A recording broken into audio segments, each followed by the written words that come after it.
What's up guys, Matthew from Checkpoint Chat here, and today we are going to be unboxing the brand new Nintendo Switch OLED model. Now, we're not going to dilly-dally, we're going to get straight into the good stuff here, pulling open the lid and being faced with the console itself and those beautiful white Joy-Cons.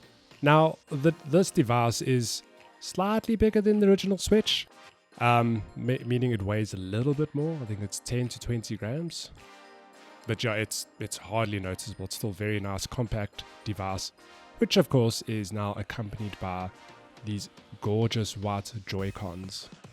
So in the past, Nintendo, we all know the original Switch it had its signature red and blue Joy-Cons, and that's obviously been followed with a lot of other special editions and different color controllers.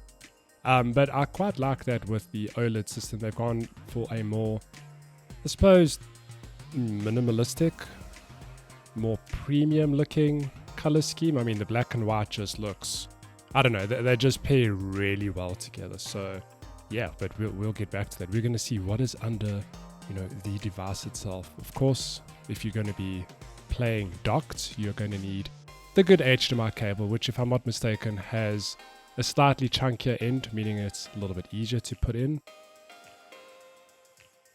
That's obviously going to plug into the beautiful new white dock over here, which wrapped so nicely, so premium. But yeah, looking at the device, you'll notice that it's, hang on, let me just pull this out here. It's sort of, it's had some design changes to it. I think the most noticeable being in the back here, one of the USB ports has actually been replaced with an Ethernet port. So if you're looking to do some competitive gaming, you're not going to have to worry about buying an external adapter. You do sacrifice a USB port, but you've still got the two on the side there. So, 3 is more than enough. I don't know what you're doing with more than 3 USB ports in your Switch. But putting it in here, you'll see that I initially thought it didn't feel sturdy until I realized that they've given the dock more room between the screen and the dock itself, which is a saving grace because the original Switch, a bit of a design flaw, it was way too tight. But yeah, we've got your standard AC adapter. It looks pretty much identical to what ships with the original Switch and the Switch Lite. You've got this device, which I never remember the name. We just like to call it the dog ears. If you want a, more controller feel with your Joy-Cons, this does ship with the Switch. Of course, it's in the box.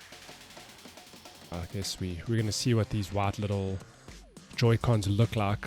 Get that good dog effect. With whatever this accessory is called, I can't for the life of me remember off the top of my head. But yeah, you've got your good click noise there, everything's working like a charm. And yeah, it's just a nice little extra in the box if you want to have a more, traditional controller in your hand as opposed to these little baby Joy-Cons, which in my experience, I don't use this accessory, but it is there. And then of course it comes with these neat little, those you can obviously put just straight on the Joy-Cons so you can strap them to your wrist. You don't want to be throwing those beautiful white devices through the window or through the TV. I don't know if you're playing a challenging game. But yeah, that's really all that's in the box. The box itself looks a little bit smaller than the original Switch box. Really compact and nice, but yeah, we're just going to make some space here because I actually do have the original Switch and the Switch Lite, when I finally get these devices out of the dog ear accessory, and we can see a proper little size comparison. Don't mind my reflection, that screen is super mirror-esque. Yeah, look at that. Oh, super reflective. So we're just gonna make some space here, get rid of all the essential stuff just to free up some real estate here to show you the other Nintendo good stuff. But yeah, just take this in though. That device, it's real pretty. Really nice looking device.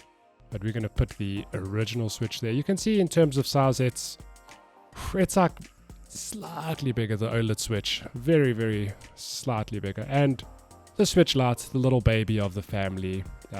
Can I just commend my color scheme here? We've got the full gray and the white, and man, I'm living my best life right now. But yeah, I'm just trying to show you guys the size here. It's really minuscule, and of course the Switch Lite, big difference there. But the OLED Switch definitely just comes across as the more premium device in terms of feel. Like the OLED, it's I don't know if the back is metallic, but it feels less plasticky, if I could call it that. I mean, the screens themselves are very different. The OLED Switch is glass. The original Switch is not glass. Same for the Switch Lite. Yeah, it's such a gorgeous screen. You can even see in terms of how the screen has obviously been filled out. Well, the actual real estate has been filled out so that the bezel is minimal. And yeah, it's beautiful. All I can say is that having held it and just looking at it, it's clear that Nintendo have put some effort into making not like, by no means is the original Switch not a premium device, but this just feels like a step up. And yeah, if you're on the market for a Switch, let me tell you, this is something you should definitely keep your eye on with, all these essentials in the box. You've got your power cord, HDMI cable, the dog ear accessory, the beautiful white stand with the Ethernet port, and the box, because you can't buy it without a box. And that's it. Thanks so much, guys. I'll catch you on the next video. Goodbye.